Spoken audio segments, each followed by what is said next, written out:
أعوذ بالله من الشيطان الرجيم بسم الله الرحمن الرحيم قد خلت من قبلكم سنن فسيروا في الأرض فانظروا كيف كان عاقبة المكذبين هذا بيان للناس وهدى وموعظة للمتقين ولا تهنوا ولا تحزنوا وأنتم الأعلون إن كنتم مؤمنين ربط د مخکې سردار چې مخکې د احد واقعه بیان شوه په هغې کې مسلمانانو ته تکلیف ورسېده او اویا کسان پکې شهیدان شو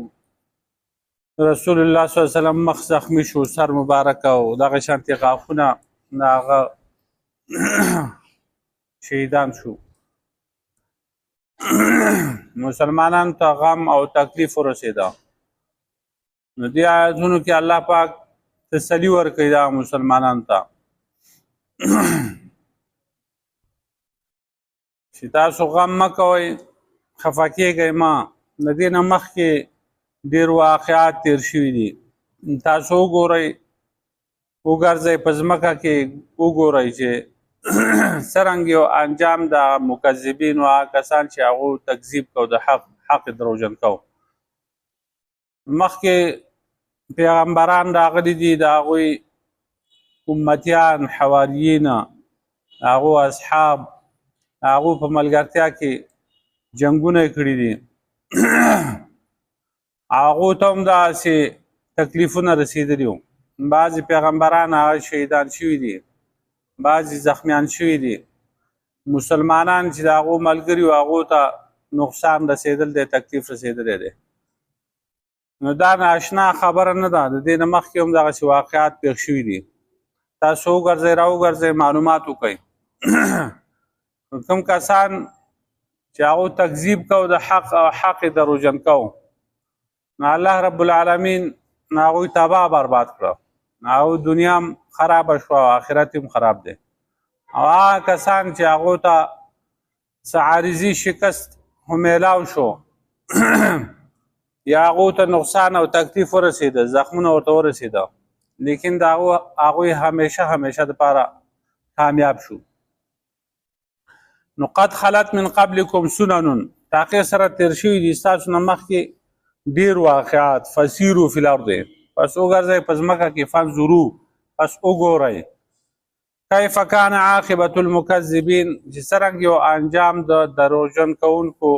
حق لره هذا بیان للناس دا قرآن بیان دی دپاره د خلق و هدن او هدایت دی و موعظة للمتقین او وعظ او نصیحت دی د متقیانو دپاره نو که تاسو نه خبر نو تاسو دا قرآن خبرئ که نه دا بیان دی د قرآن هدایت دی په دې کې وعظ او نصیحت دی د دې تلاوت ثواب دی په دې باندې ځان پوه کول ثواب دی عاشي پاڼې اړی راړی محبت ورسره کوي په هغې کې هم ثواب دی د دې په کاتو کې ثواب دی او د دې په عمل کولو کې ثواب دی او دا اصل کې بیان دی د خلکو لپاره دا واقعات تاسو ته نه معلومه د مخکنو خلکو تاسو ته خبر وایي په دغه زمانه کې نوح علیه السلام تیر شوی دی او په دغه زمانه کې هود علیه السلام او په دغه زمانه کې صالح علیه السلام ابراهیم علیه السلام او لوط علیه السلام موسی علیه السلام عیسی علیه السلام دا پیغمبران او بیا د هغوی غذاګانې جهادونه د هغوی قربانیانې تکلیفونه د هغوی د کافرو خلاف هغه سعی کوشش دا هیڅ تاسو ته نه معلوم دا خو دا قرآن دی چې دا بیان للناس دی خلقو ته بیان وکړو خلق خبر شو او په دې کې هدایت دی په دې باندې عمل کوئ دا یوازې د تعویذونو کتاب نه دی چې تعویذ وکړئ غاړې ته واچوئ قرآن آیات پکې ولیکئ یا سارو دپاره تعویذونه کوئ په خر کې تړئ یا وبایي امراض دي نو دا اکثر دی پنجاب کې دا قرآن چې کوم دی بره ژوند کړی او دا څاروي چې کوم دی لاندې تی بوزي راولي وایي په دې سره دا ټیک شي یا د قرآن دپاره د قسم دپاره یخې بره په المارۍ کې او چې ایله څه یو بل سره ورانېږي او شر شاتاري ورادي او قسم پې کوي په سر باندې ږدي نو دا قرآن دی مول نو دا د دې دپاره نه دی دا خو بیان دی د خلکو لپاره دا هدایت دی موعظه للمتقین، واعظ نصیحت دی د متقیانو لپاره. واعظ نصیحت او هدایت بیان د ټولو خلقو لپاره دی. دا قرآن چې نازل شوی دی نو په دې کې د هر چا لپاره هدایت دی، لیکن فایده یې هغه سړی اخیستی شي چې هغه متقي، هغه د الله پاک نه یریږي، تقواداري، نو ځکه یې متقین پورې خاص کړو. نور د دې هدایت بیان او د دې وعظ او نصیحت عام دی، عام، هغه نور خلق ته فایده نشي اخیستی. ولا تهنوا ولا تحزنوا وانتم الاعلون ان كنتم مؤمنین. او تاسو سستی مه کوئ، تاسو مه غمجن کیږئ او تاسو به غالب یې که چېرته تاسو مؤمنان یې. شرط دا دی چې ستاسو ایمان پوخي نو تاسو به همیشه دپاره غالب یې. نو تاسو سستی مه کوئ په جهاد کې او غمجن کیږئ هم غم مه کوئ. دا شرط دی چې ایمان دکی نو تاسو به غلبه مومئ. که ایمان کمزور او متزلزل نو بیا غلبې نشتی، بیا چې کوم دی کافر به همیشه هغه غالب وي، مسلمانان به مغلوب وي. او لږ غوندې غیرت پکار دی چې د هغو مخې ته سړی ودرېږي، ایمان تقاضا باندې عمل وکړي او لږ ایمان ورته ښکاره کړي، نو بیا غلبه د مسلمانانو ده. نو هر کله چې غلبه نه او په تمامې دنیا کې مسلمانان هغه وهلی کېږي، ډبولی کېږي، د هغې وجه هم دغه ده، ایمان مضبوط نه دی. کافرو خلاف چې کوم دی دوی خپل طاقت ته ګوري، خپل دغه ته ګوري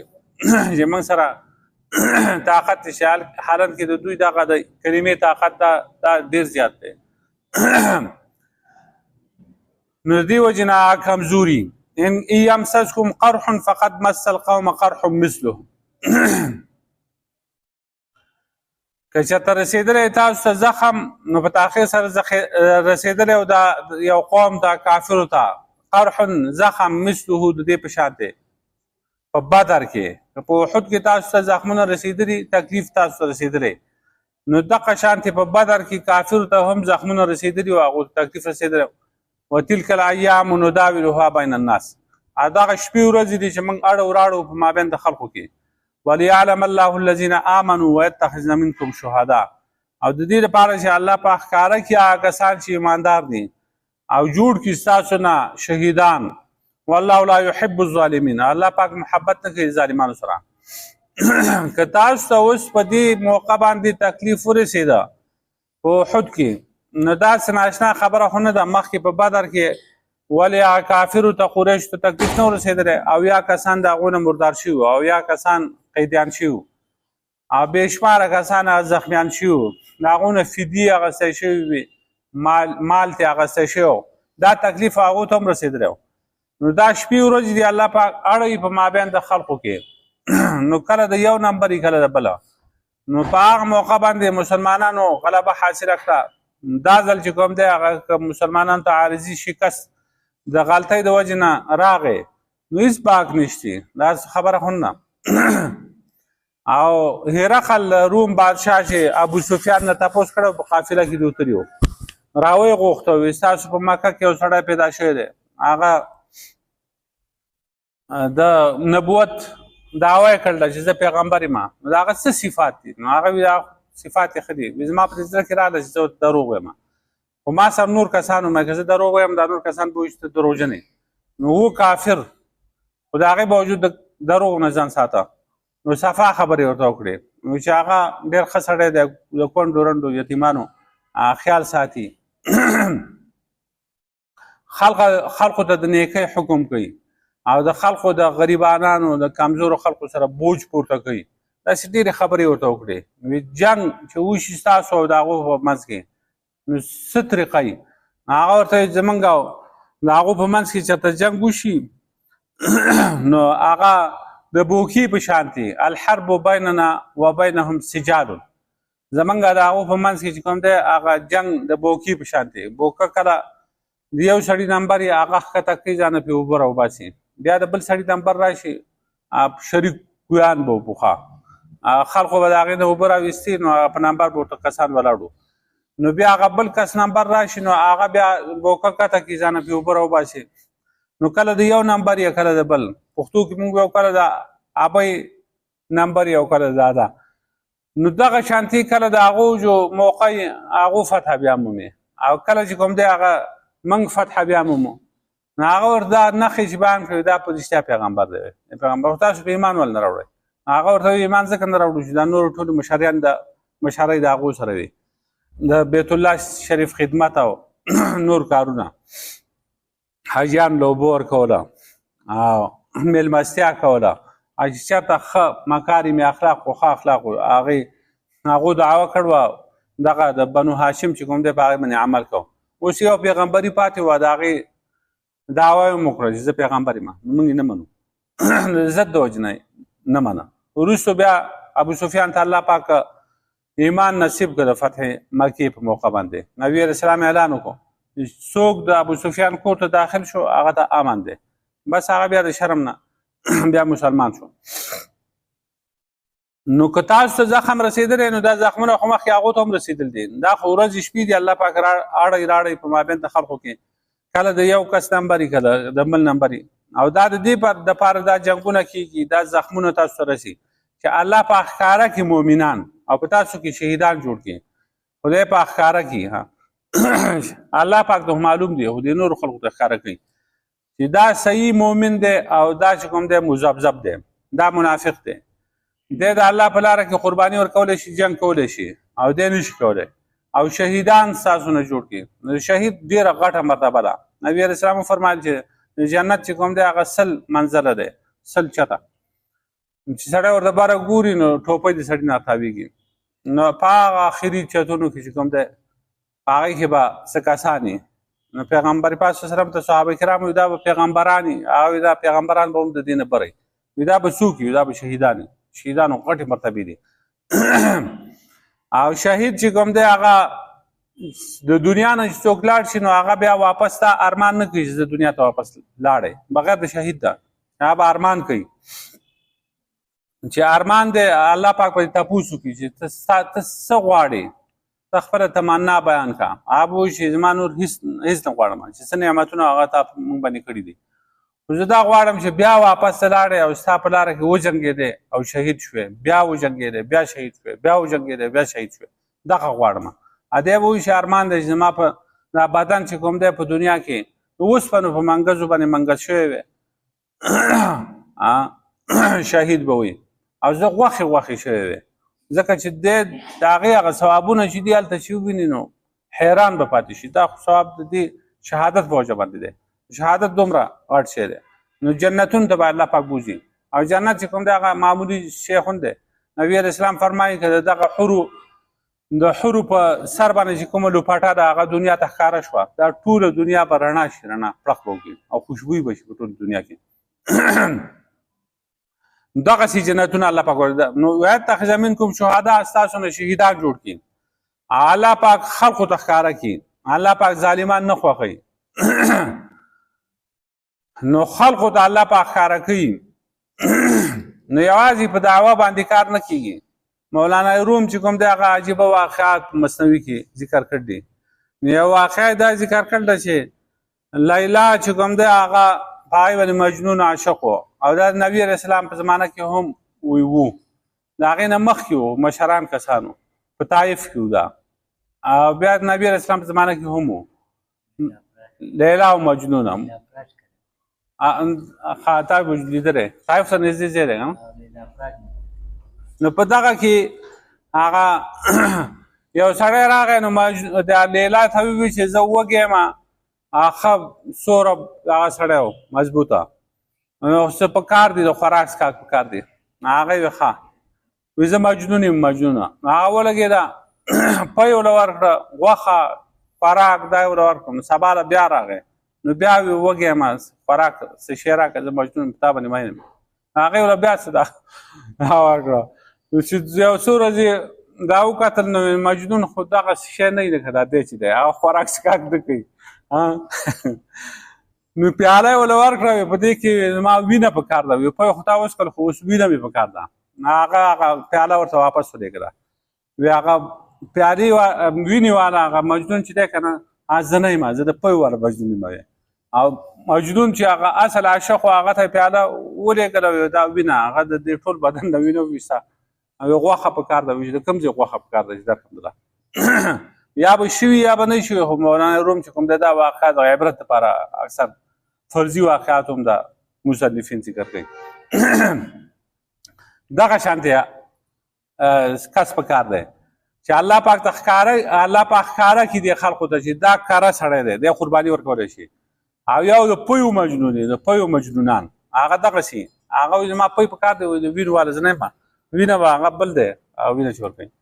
والله لا يحب الظالمين الله پاک محبت نه کوي ظالمان سره وليمحص الله الذين امنوا ويمحق الكافرين او د دې لپاره چې پاک ساک کړي الله پاک هغه کسان چې مؤمنان دي د ګناهونو نه ويمحق الكافرين او ختم کړي کافره الله پاک د مؤمنانو د ګناهونو اوريږي د دې جهاد په وجه باندې د دې شهادت په وجه باندې د قربانۍ په وجه باندې کافر په دې جهاد باندې ختم کړي چې د هغه زور ختم شي ملای ماته شي ام حسبتم ان تدخلوا الجنه ولما يعلم الله الذين جاهدوا منكم ويعلم الصابرين آیا تاسو ګمان کوئ چې تاسو به داخل شئ جنت ته او لا تروسه نه دي ښکاره کړي الله پاک هغه کسان چې جهاد یې کړی دی ستاسو نه ویعلم الصابرین او تروسه نه دي ښکاره کړي صبرناک خلقه ستاسو خیال دا دی چې موږ به جنت ته لاړ شو نو جنت ته داخلېدل اسان کار خو نه دی دا خو جهاد غواړي قرباني غواړي د الله په لاره کې چې الله پاک دې مخلوق ته ښکاره کړي نه چې دا سړی چې کوم دی دا کاره دی او دا کوټه دی نو هسې جنت ته تله دا مشکله دي ويعلم الصابرين او صبرناک خلق الله پاک نه ښکاره کړي نو هسې مشکله ده جنت ته تله ولقد كنتم تمنون الموت من قبل ان تلقوه فقد رأيتموه وانتم تنظرون او په تاخیر سره وایي تاسو چې تاسو تمنا کوله د مرګ د دې نه مخکې ان تلقوه مخکې د دې نه چې تاسو میلاو شوي وي د مرګ سره د مرګ د میلاوېدو نه مخکې تاسو د هغې تمنا کوله چې ارمان دی چې موږ شهیدان شوې د الله په لاره کې فقد رأیتموه نو په تاخیر سره تاسو مرګ ولیده شهادت ولیده وانتم تنظرون حال دا چې تاسو ګورئ دې ته داسې کسانو چې مخکې په بدر کې نه وو شریک شوي د بدر په غذا کې نو هغو دا تمنا کوله چې موږ په وحد کې چې کوم دی هغه شریک شو او موږ د الله په لاره کې شهیدان شو نو کله چې بیا سختي راغله هلته د مسلمانانو نه غلطي وشوه عبدالله بن جبیر رضی عنه د هغه ملګري چې وه سره کسان هغه ښکته کوز شو 10 کسان یې بره پرېښود فتح خو شوه مسلمانان لګیا دي ما د غنیمت راغونډوي او موږ دلته راشو نو عبدالله بن جبیر رضی عنه ورته ووایي چې موږ یې دلته کېنولي وو موږ ته یې ویل دي چې تاسو به دې ځای نه کوزېږئ که مارغان ستاسو غوښې خوري خو کوزېږئ به نه نو د نبي علیه اسلام د حکم خلاف راځي هغه ورته وایي د هغه مطلب دا و چې تاسو چې څو پورې فتح نه شوي ده هغې پورې به تاسو دلته ناست یې اوس فتح شوي ده مال یې غنیمت راغونډول غواړي نو کوشو نو چې کوشو هغه میدان جنګ ته لاړه هغه غونډه یې پرېښوده نو د شا طرف ته خالد بن ولید چې کوم دی هغه حمله وکړه دغه 10 کسان شهیدان کړه او ښکته راکوشو بس جنګ شروع شو دوړې شوې نو تیاره شوه نو حذیفه ابن یمان حذیفه رضی الله عنه پلار یمان هغه د مسلمانانو د لاسه چې کوم دی هغه شهید شو په تورو باندې ووهه هغه وایي زه مسلمان یم ما مه وهئ حذیفه رضی الله عنه دا څه کوئ دا خو زما پلار دی خو هغه تیاره وه پته پکې نه لګېده خلق بد حواسه شوي وو بس په دغه طریقه باندې یو څه کسان بره د غره ته وخواته څوک مدینې طرف ته روان شو څوک یو طرف ته څوک بل طرف ته نو ای خلقو تاسو خو د تمنا د مرګ کوله نو هغه مرګ خو تاسو ولیده دغه دی که نه نو اوس میدان کې ټینګ شي زه یم تخته یم نو دا د مرګ تمنا چې کوم ده د مرګ تمنا هغه منه ده نبي علیه السلام فرمایي تاسو مرګ مه غواړئ او د دشمن سره میلاوېدل هم مه غواړئ خو چې کله د دشمن سره میلاو شئ نو بیا به په میدان کې ولاړې تختی به نه خو شهادت غوښتل دا پکار دي او په دې کې ثواب دی چې شهادت غواړي نو دې صحابه کرام مرګ نه غوښتو شهادت یې غوښتو نو خدای پاک موږ شهیدان کړي نو قرآن ورته وایي چې هغه تاسو شهادت غوښتو هغه دا دی اوس تم د عقل دی خو د دې میدان نه به ځای نه غورئ فقط رأیتموه وانتم تنظرون تاسو هغه شهادت ولیده په خپلو سترګو باندې قد خلت من قبلكم سنن په تاخیر سره تیر شوي دي ستاسو نه مخکې ډېر واقعات فسیرو فی الارض نو وګرځئ تاسو په ځمکه کې فانظروا پس وګورئ کیف کان عاقبة المکذبین څرنګه یو انجام د هغه تکذیب کوونکو هذا بیان للناس دا بیان دا قرآن بیان دی د خلقو لپاره وهدى او هدایت ته وموعظه للمتقین او واعظ او نصيحت للمتقین لپاره. ولا تهنوا او تاسو سستی مکوئ، ولا تحزنوا او تاسو غمجن کیږئ ما، وانتم الاعلون او تاسو غالب یې، ان کنتم مؤمنین که چته تاسو مؤمنان. یمسسکم قرح که چته ورسېد تاسو زخم، فقد مس القوم قرح مثله په تاخیر سره رسېدل دی قوم ته، یعنی قوم کافر ته چې قریشو، قرحنا زخمونه مثله د دې په شان. وتلک الایام نداولها بین الناس او دغه شپې او ورځې دي چې موږ اړو راړو په مابین د خلقو کې. وليعلم الله الذين امنوا ويتخذ منكم شهداء او د دې لپاره چې الله په ښکاره کې هغه کسان چې ایماندار دي او جوړ کړي په تاسو کې شهیدان. والله لا يحب الظالمين، الله پاک محبت نه کوي ظالمانو سره. وليمحص الله الذين امنوا او د دې لپاره چې الله پاک ساتي هغه کسان چې مؤمنان دي د ګناهونو نه. ويمحق الكافرين او ختم کی کافر. ام حسبتم تاسو ګمان کوئ ان تدخلوا الجنه تاسو به داخل شئ جنت ته، ولما يعلم الله الذين جاهدوا منكم او لا تروس نه دي ښکاره کړي الله پاک هغه کسان چې جهاد یې کړل تاسو نه. ويعلم الصابر نه دي ښکاره کړي صبرناکه. ولقد كنتم تمنون الموت او په تاخیر سره تاسو وایي چې غوښته تاسو مرګ من قبل ان تلقوه مخکې د میلاوېدو د مرګ نه.